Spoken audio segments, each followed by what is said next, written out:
good morning to all my dear student. Today we discuss about renewable resources 1.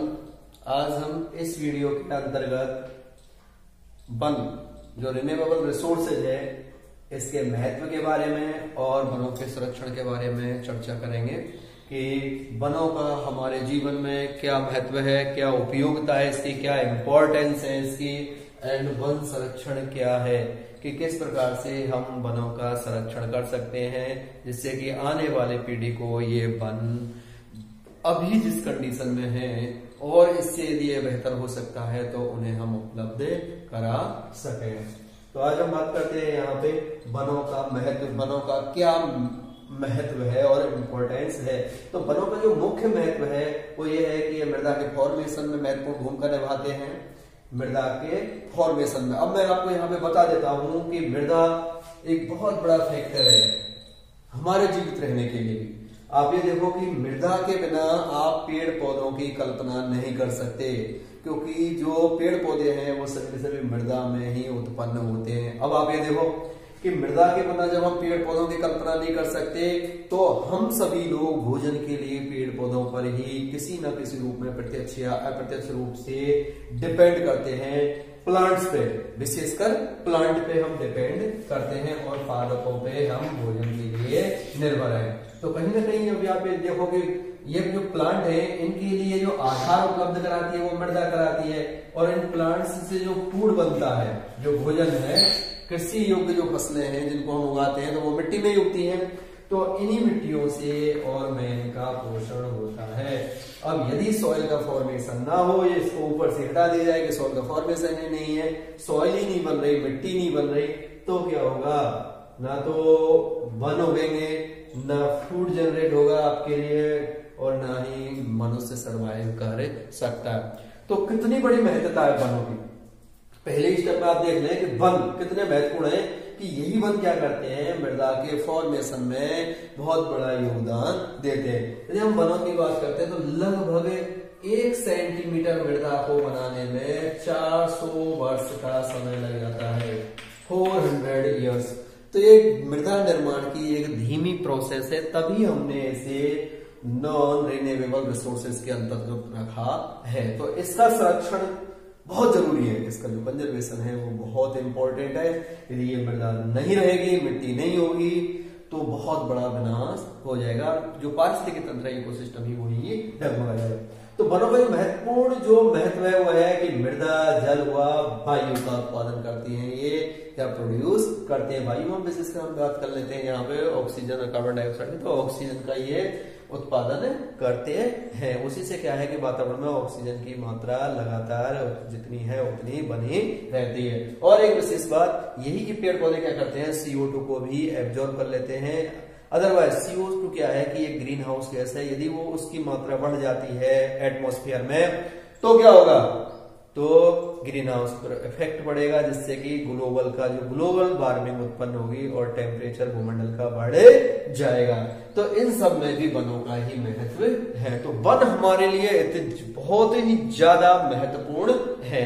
वनों के बिना जीवन की कल्पना करना असंभव है, असंभव है। और देखते हैं क्या विशेष इनका महत्व है मृदा अपरदन को रोकने में। वनों का महत्वपूर्ण योगदान क्या है कि ये मृदा अपरदन को रोकते हैं। मृदा अपरदन, मृदा का जो कटना है, मृदा का कट के या मृदा के कणों का जल के साथ बह के नदी नालों में और समुद्रों में पहुंच जाना, इसे बोलते हैं मृदा अपरदन। अब इस मृदा अपरदन के कई कारण हो सकते हैं। मृदा अपरदन के या तो ये वायु के द्वारा हो सकता है मृदा अपरदन, या जल के द्वारा हो सकता है। मोस्टली वायु और जल के द्वारा ही मृदा अपरदन होता है। मृदा अपरदन होता है मतलब होता है मृदा के कणों का और मिट्टी के कणों का एक स्थान से हटके दूसरे स्थान पर चले जाना, या तो वो वायु के साथ उड़ के चले जाते हैं जैसे रेतीली टीलों में होता है, या फिर जल का जब अधिक प्रेशर से और अधिक दाब से और अधिक वेग से जल जब गति करता है, बरसात के समय में आप ये देखते हो तो पहाड़ों से मिट्टियां भी कट के उधर आ जाती है। तो ये जो मृदा अपरदन को रोकने में महत्वपूर्ण भूमिका ये निभाते हैं। ये पेड़ पौधे क्या करते हैं, मृदा को जकड़े रखते हैं और उसे पकड़े रखते हैं। इनकी जो जड़ है वो मृदा को पकड़े रखती हैं, जिससे मृदा अपरदन की संभावना बहुत कम रह जाती है। और दूसरी बात, जो वर्षा का जल है जो ऊपर से गिर रहा है, बादल से गिर रहा है, क्षोभमंडल से जो बरसात हो रही है वो काफी ऊंचाई से आ रही है, इसलिए उसका वेग बहुत ज्यादा होता है। जैसे ही सीधी मिट्टी पे पड़ती है तो मिट्टी के कणों को एक स्थान से दूसरे स्थान पर हटा देती है। अब यदि वनस्पति अधिक होगी तो वो क्या करेगी कि वनस्पति एक चादर की तरह काम करती है और उसकी जो पत्तियां होती हैं उन पर जैसे ही बूंद पड़ेगी तो बूंदों का जो वेग होता है वो कम हो जाता है, जिससे कि मृदा अपरदन कम होता है। तो ये बहुत बड़ी भूमिका है इनकी पेड़ पौधों की कि ये मृदा अपरदन और सॉइल इरोजन को रोकने का काम करते हैं। इससे क्या होगा कि मृदा की उर्वरता लंबे समय तक बनी रहती है।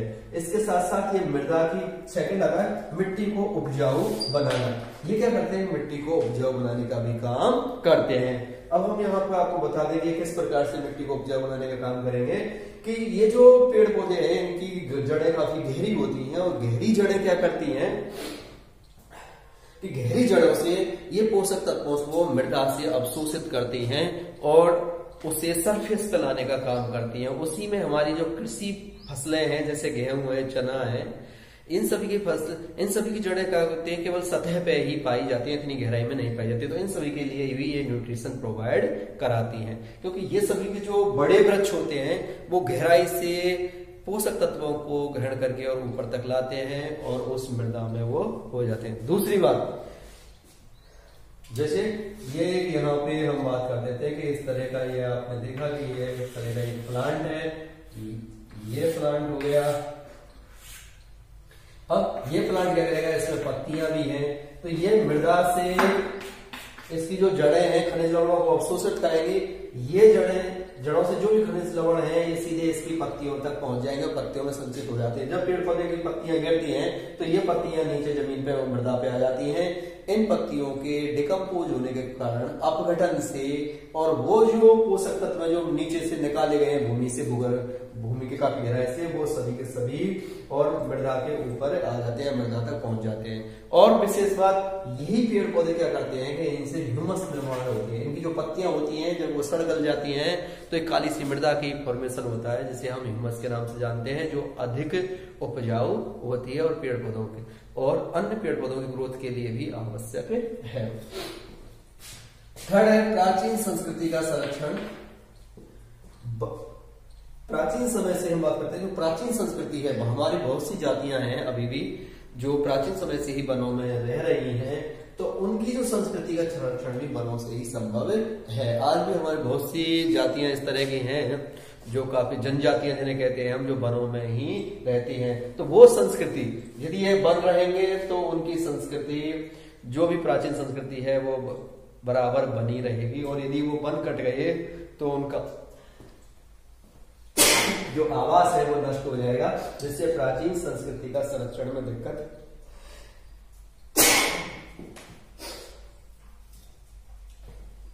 फोर्थ है वन्य जीवों के लिए आवास। ये नेचर है इसका भी कि ये जो वन है ये वन्य जीवों के लिए आवास उपलब्ध कराते हैं। वन्य जीवों का रहने का स्थान ही उनका आवास कहलाता है। वन्य जीवों को जो रहने का स्थान है वो आवास कहलाता है, या जिसे हम हैबिटेट कहते हैं।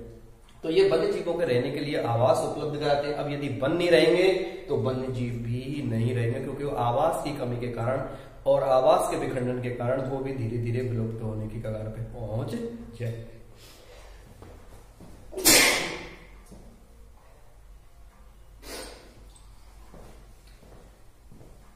नेक्स्ट है मानव उपयोगी उत्पाद।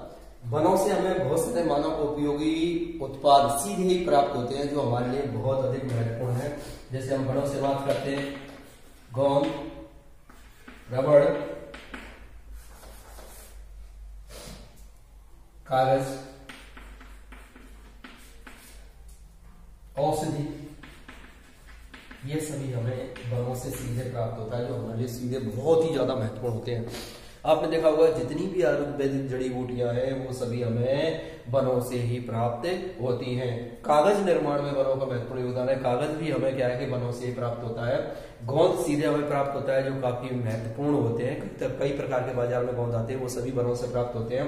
रबड़ भी हमें कहा है कि पादपों से ही मिलती है। इसके अलावा भी पादपों को बहुत से पादप ऐसे हैं जो मेडिसिनल है, आपने बॉटनी के अंतर्गत भी पढ़ा होगा। चाहे वो तुलसी का पादप है, सॉरी तुलसी का पौधा है, या फिर हम कहें नीम का पौधा है, या फिर एलोवेरा है, घृत कुमारी है, और या फिर एक और आती है एलोवेरा के साथ साथ और अश्वगंधा, सर्पगंधा, ये सभी के सभी मेडिसिनल प्लांट है। या गुग्गल के बारे में बात करें जो राजस्थान में पाया जाता है, जो एंडेमिक स्पीसीज के रूप में यहाँ पर पाया जाता है, और जो एंडेंजर्ड स्पीसीज भी है इस समय।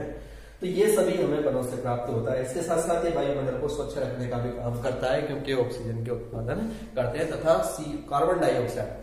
तो विशेष काम क्या है, ये गैसों में बैलेंस का भी काम करते हैं। जो पेड़ पौधे होते हैं वो वायुमंडल में जो कार्बन डाइऑक्साइड और ऑक्सीजन पाई जा रही है उनके मध्य बैलेंस और समन्वय का काम भी करते हैं, या उनमें एक जो मेंटेन करना, उनका बैलेंस बनाए रखना और नियमन करने का काम करते हैं। वन संरक्षण नेक्स्ट टॉपिक है। वन संरक्षण, वनों को हम किस प्रकार से संरक्षित कर सकते हैं। भारत के संदर्भ में बात करते हैं हम, तो भारत में 2600 ईसा पूर्व गौतम बुद्ध ने ये कहा प्रत्येक नर नारी को कि आप अपने जीवन में एक वृक्ष लगाएं। तो अब ये देखो शुरू से ही वनों का बहुत महत्व रहा है, और जो प्रबुद्ध जन है और जो लोग हैं उन्होंने इनके बारे में ये बताया कि ये काफी महत्वपूर्ण है वनों का संरक्षण करना। तो वनों के संरक्षण के लिए गौतम बुद्ध जी ने भी और भगवान गौतम बुद्ध ने ये कहा कि प्रत्येक नर नारी को अपने जीवन में एक वृक्ष लगाना चाहिए और उसको सींचना चाहिए। यूपी में सर्वप्रथम, अभी वो उत्तराखंड में है, सुंदरलाल बहुगुणा ने चिपको आंदोलन चलाया। इसका मुख्य उद्देश्य था वनों के कटाई को रोकना, जिससे कि वनों का क्षेत्रफल जो घटता जा रहा है वो कम ना हो सके। बांसवाड़ा में, जो राजस्थान में ही है, बांसवाड़ा में श्रीमती लाड़की जी ने रुख भाईला आंदोलन चलाया। इसका मुख्य उद्देश्य था वनों का विकास करना। मेजर कार्यक्रम था वृक्षारोपण से और वनों का विकास करना, और लोगों को अवेयर करना कि वो वृक्षों को ना काटे, वृक्षों की महत्वता बताना, और वन विकास को उन्होंने प्रोत्साहन के लिए ये रुख भाईला आंदोलन चलाया। 1982 में एक आंदोलन चलाया था, जंगल बचाओ आंदोलन।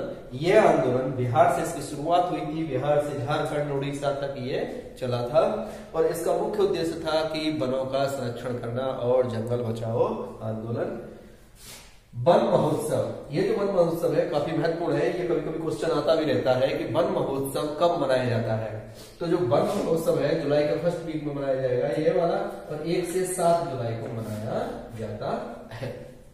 1 से 7 जुलाई का जो टाइम है उसे हम वन महोत्सव के नाम से जानते हैं, या वन सप्ताह के नाम से जानते हैं। इसका मुख्य उद्देश्य है लोगों को वनों के बारे में अवेयरनेस करना और बड़े स्तर पे पौधारोपण करना, जिससे कि पारितंत्र में संतुलन स्थापित किया जा सके। इसी के साथ साथ सामाजिक वानिकी कार्यक्रम भी चलाए गए। विभिन्न राज्य सरकारों ने इस प्रकार के कार्यक्रम चलाए कि सामाजिक वानिकी वाले कार्यक्रम नगर पालिका, नगर परिषद की सहायता से, जिससे कि वृक्षारोपण, व्यापक स्तर पर वृक्षारोपण हो और वनों की जो संख्या घट रही है उसको मेंटेन किया जा सके। लेकिन इतने प्रयासों, इन सब प्रयासों के बावजूद भी अभी तक भी इतना अधिक इस क्षेत्र में मतलब वनों की कटाई को नहीं रोका जा पाया, क्योंकि इस सब के बीच में आती है विकास। जो विकास हम कर रहे हैं, जो इंफ्रास्ट्रक्चर हम डेवलप कर रहे हैं, वो मेन समस्या है।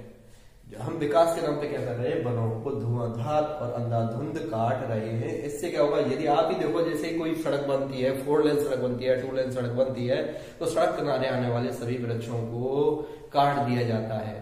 अब काट दिया जाता है तो उसी अनुपात में कभी भी वृक्ष लगाए नहीं जाते। इससे धीरे धीरे वनों का नाश हो रहा है। वन संरक्षण के कुछ उपाय हैं और इनमें जो सबसे महत्वपूर्ण है, यदि ये ठीक प्रकार से लागू हो जाए तो हम वनों को अभी भी संरक्षित कर सकते हैं। और उसमें मेन है प्रभावी कानून व्यवस्था।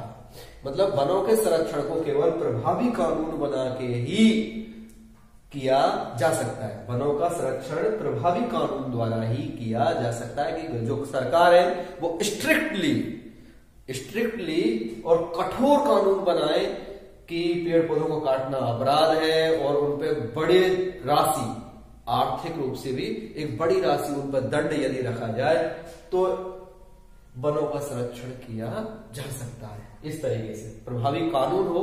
जिस तरह से व्यक्ति की किसी की हत्या कर दी जाती है तो उस पर जो दंड दिए जाते हैं, मैं तो ये कहता हूं कि उसी अकॉर्डिंग यदि पेड़ पौधों को यदि कोई व्यक्ति काटता है बिना परमिशन के तो उसको भी एक कठोर दंड दिया जाना चाहिए, जिससे क्या हुआ वो इन फ्यूचर में ऐसा कार्य नहीं करेगा और 10 लोग और भी नहीं करेंगे।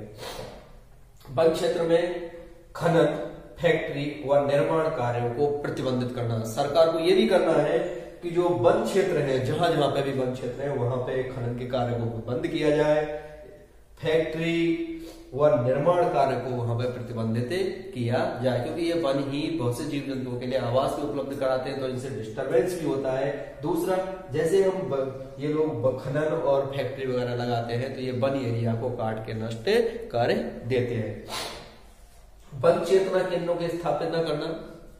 यूपी में चला था सर्वप्रथम कि वन चेतना केंद्रों की स्थापना की गई थी प्रत्येक जिले में। तो ऐसे वन चेतना केंद्र हमारे देश के प्रत्येक स्टेट के प्रत्येक जिले में स्थापित किए जाने चाहिए। इनका मुख्य उद्देश्य है वनों के प्रति लोगों को सचेत करना, उनको जागरूक करना, वनों के महत्वों को समझाना, जिससे कि जब तक आम जन जागरूक नहीं होगा वनों को ठीक प्रकार से संरक्षित नहीं किया जा सकता।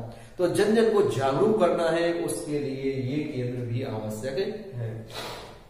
वन महोत्सव का व्यापक स्तर पर मनाया जाना। ये जो वन महोत्सव है जुलाई के महीने में लगाया जाता है तो इसको व्यापक स्तर पर मनाया जाए। इससे क्या होगा कि यदि व्यापक स्तर पर पौधारोपण होगा, मैं तो ये कहता हूं कि जब तक ये पौधारोपण तो बहुत लोग करते हैं, यदि ऐसे ही पौधारोपण किया जाए तो प्रकृति में जो वृक्षों की संख्या वो काफी बढ़ जाएगी। लेकिन ऐसा होता नहीं है।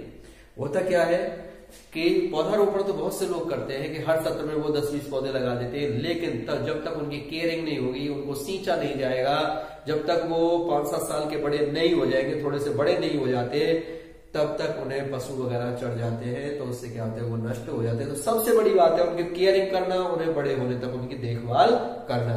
तो लगाना महत्वपूर्ण नहीं है, लगाने के साथ साथ उसकी केयरिंग करना सबसे ज्यादा महत्वपूर्ण है। और जब हम ये चीज जान जाएंगे कि वृक्षारोपण के साथ साथ उनकी केयरिंग भी महत्वपूर्ण है, तो मैं ये आशा करता हूं कि हमारे देश में और विश्व में वनों की जो प्रतिशतता है वो धीरे धीरे बढ़ती जाएगी।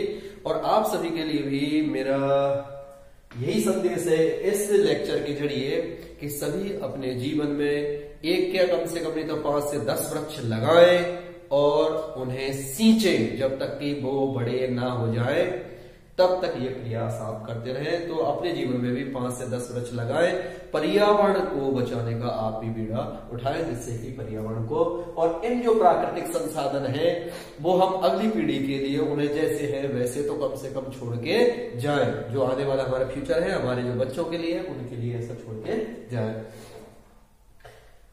क्वेश्चन नोट कर लें आप यहाँ पे कि वनों का महत्व क्या है। शॉर्ट नोट लिखें यार, वनों का महत्व क्या है लिखिए। सेकंड है, एक स्मॉल क्वेश्चन है, वन महोत्सव कब मनाया जाता है? वन महोत्सव कब मनाया जाता है? थर्ड है, चिपको आंदोलन क्या है? चिपको आंदोलन क्या है और इसके प्रणेता कौन है? प्रणेता चिपको आंदोलन क्या है और इसके प्रणेता कौन है? Thank you to all my dear student for listening me.